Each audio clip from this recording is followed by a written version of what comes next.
Salut tout le monde et bienvenue pour une nouvelle vidéo.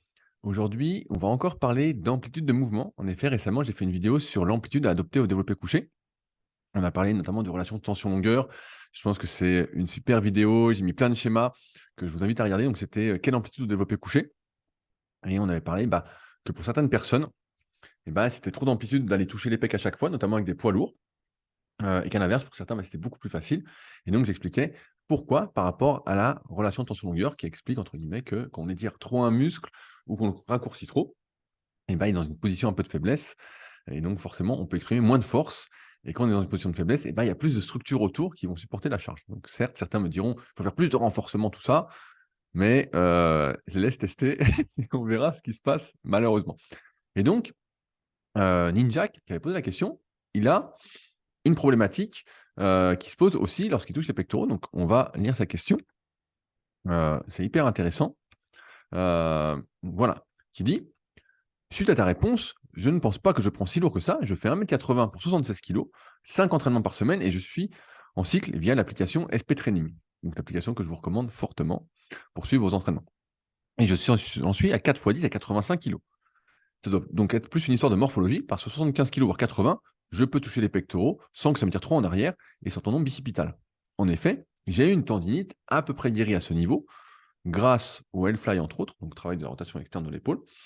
C'est pas normal que ça ait guéri, mais je vais y revenir.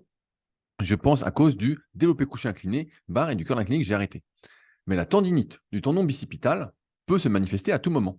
Si je fais une seule erreur, par exemple, si je reprends le curl incliné ou je force trop aux tractions lestées. Merci de ta réponse. Alors, la tendinite du long biceps, c'est un truc qui est, je vais arrêter le partage d'écran parce que vous voyez? Voilà. C'est un truc qui est hyper connu et qui est hyper fréquent chez les pratiquants de musculation parce qu'en fait, une fois que c'est enflammé, ce tendon du long biceps c'est un peu la merde. En fait, ce tendon, vous voyez, par exemple, là, j'ai mon deltoïde antérieur, et là, j'ai mon deltoïde moyen, ça passe juste ici. Donc, par exemple, si vous appuyez ici, vous avez le tendon du long biceps et ce tendon, en fait, il passe dans une gaine. Ici, il passe dans une gaine donc je ne sais plus exactement où est la gaine, il passe dans une gaine. Et donc quand le tendon est inflammé, en fait, il inflamme la gaine, donc il frotte dans la gaine. Et une fois que ça frotte dans la gaine, il faut un certain temps pour que ça passe, sachant que quand on continue la muscu, même quand on fait les biceps et qu'on fait des exercices qui ne nous tirent pas dessus ou des exercices de dos, peu importe, en fait, on est toujours en train de tirer sur le biceps. Et même si ça ne déclenche pas de douleur, parce que la douleur, c'est quand même multifactoriel, et c'est pas forcément parce que ça touche qu'on va avoir mal, mais il n'empêche que le tendon est en train de frotter dans la gaine. En train de frotter dans la gaine. C'est comme ça qu'on peut arriver parfois à des déchirures du long biceps, parce que le tendon est enflammé et on n'arrête pas de tirer dessus. Donc c'est vraiment entre les deux, vous pouvez tester, vous appuyez ici et vous allez dire: «Ah merde, j'ai mal au long biceps». J'appuie, moi pour l'instant ça va. Je touche du bois. Je touche du bois, c'est bon. J'ai rien pour l'instant. Mais j'ai déjà eu ça et donc je vais expliquer ce qui se passe. Hem, D'un point de vue donc on va voir les choses suivant 2 façons. La première, c'est local. Quand il y a des gens qui viennent me voir pour, des analyses morpho-anatomiques, des coachings premium, tout ça à Annecy, et ils ont mal au long biceps, ce que je fais la première fois, c'est que je touche leur biceps.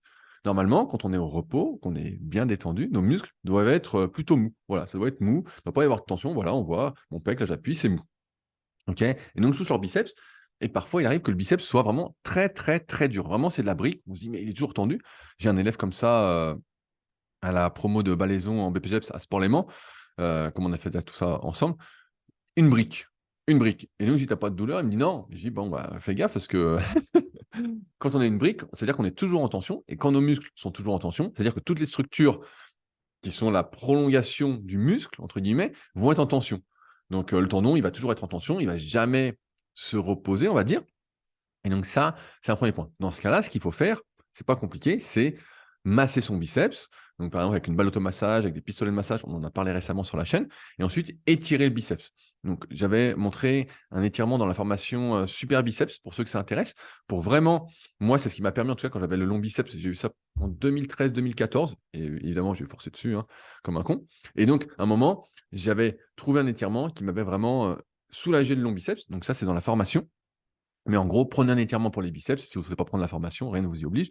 Et après, vous êtes massé les biceps, vous automassez, et vous étirez votre biceps doucement et vous essayez vraiment de le relâcher. Le but, c'est que progressivement, si vous faites ça tous les jours, c'est que vos biceps deviennent mous. Et donc, ça va relâcher la tension. À partir de là, ça relâche la tension. Le tendon, entre guillemets, je simplifie, va pouvoir se détendre. Et donc, dans la gaine, moins frotter et vous allez pouvoir peut-être guérir en quête de ça. Parce que ce n'est pas la rotation externe, souvent, le travail de la rotation externe, donc de faire des L-fly, donc, ou comme ça, qui va guérir du long biceps. C'est pour ça que Ninjak, il est encore fragile à ce niveau-là, parce que ce n'est pas résolu.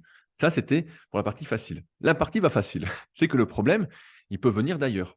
En fait, notre corps est toujours en train de compenser nos manques de mouvement, nos manques de capacité de mouvement, notre manque de souplesse, de mobilité.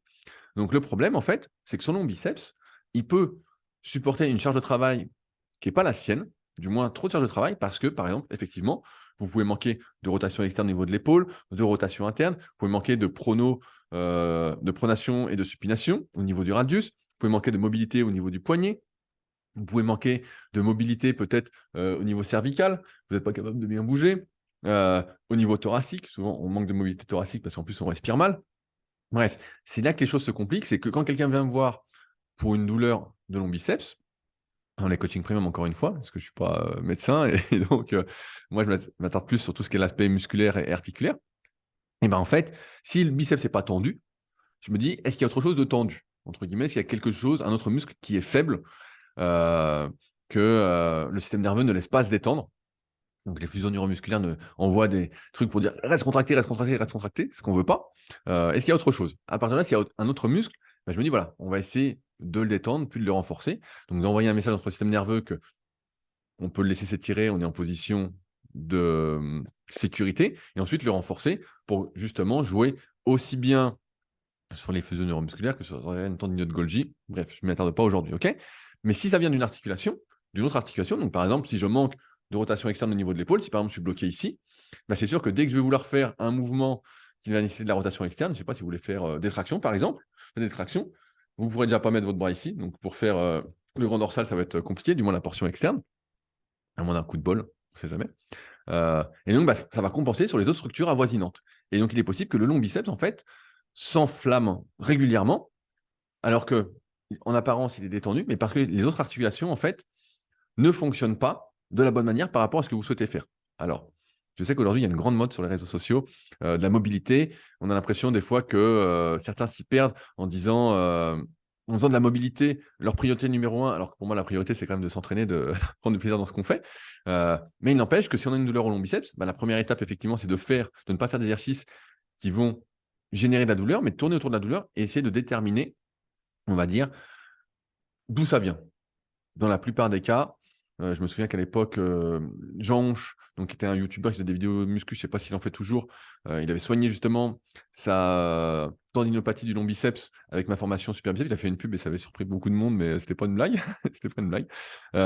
Si ça vient que du biceps, moi je conseille de commencer par ça et si c'est pas ça et ben, il faudra vous faire analyser d'un point de vue articulaire pour voir ce qui déconne, pour que ça passe.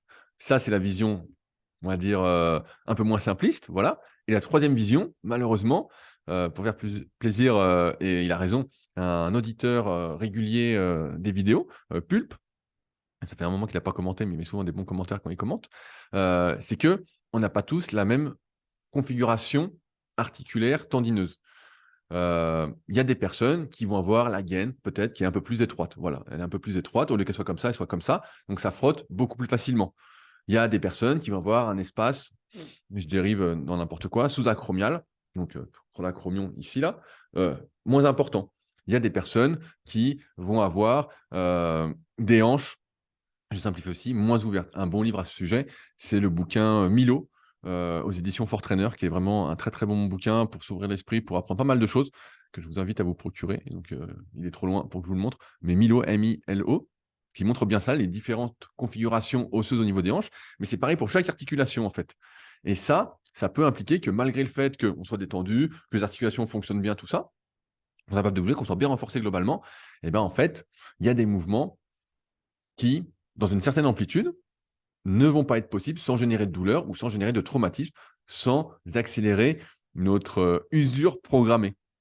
Et dans ce cas-là, bah, la meilleure chose à faire, c'est de ne pas faire ces exercices-là.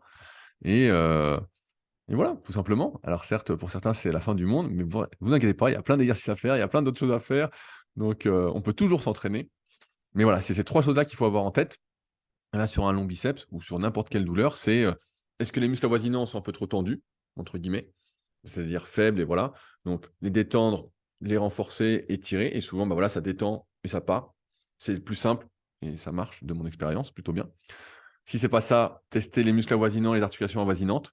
Là, c'est un peu plus compliqué et il faudra sans doute faire appel à quelqu'un qui est formé sur le sujet. Donc, il y en a pas mal quand même. Il y en a de plus en plus, en tout cas, sur les réseaux sociaux, de ce que je peux voir. Ou sinon, vous pouvez venir à Annecy avec plaisir. Je regarderai ça en détail pour vous aider. Sans certitude de trouver, mais je pourrais générer des hypothèses en tout cas et des pistes pour essayer que ça passe. Et sinon, si malgré tout ça, ça passe pas, parce que c'est aussi beaucoup de travail, de travailler sa mobilité, tout ça, mais voilà, c'est peut-être un problème de configuration osseuse, on n'a pas toutes les mêmes articulations, mais dans ce cas-là, il faut ne pas faire ce qui fait mal. Et puis voilà, ça ira bien. Ça ira bien. Ça, c'est un peu plus dur à accepter, mais la vie est injuste, mais ça, vous le saviez déjà. Voilà, sur le sujet.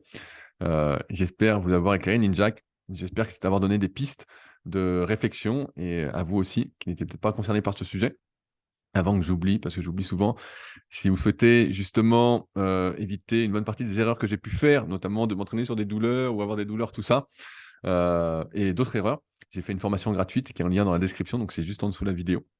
C'est gratuit, sans engagement, et j'y recense ce qui est, selon moi, mes pires erreurs. Mes pires erreurs. Donc, c'est des longs emails qui, j'espère, vous aideront. Normalement, ça doit vous aider, hein. Depuis le temps que je propose cette formation gratuite, je n'ai eu que des bons retours. Et vous êtes plusieurs dizaines de milliers à l'avoir suivi. Donc, j'ai envie de dire, vous pouvez me faire confiance, mais vous verrez si vous suivez ça. Si vous avez des questions qui n'ont rien à voir avec cette vidéo, ça se passe sur les forums Superphysique, superphysique.org, puis forum. Et puis, si vous souhaitez réagir, ça se passe dans les commentaires, c'est toujours avec plaisir que je lis vos commentaires. Un pouce bleu, on s'abonne si ça vous intéresse pour ne pas louper les prochaines vidéos. Et nous, on se retrouve bientôt, donc, pour une prochaine vidéo. Salut!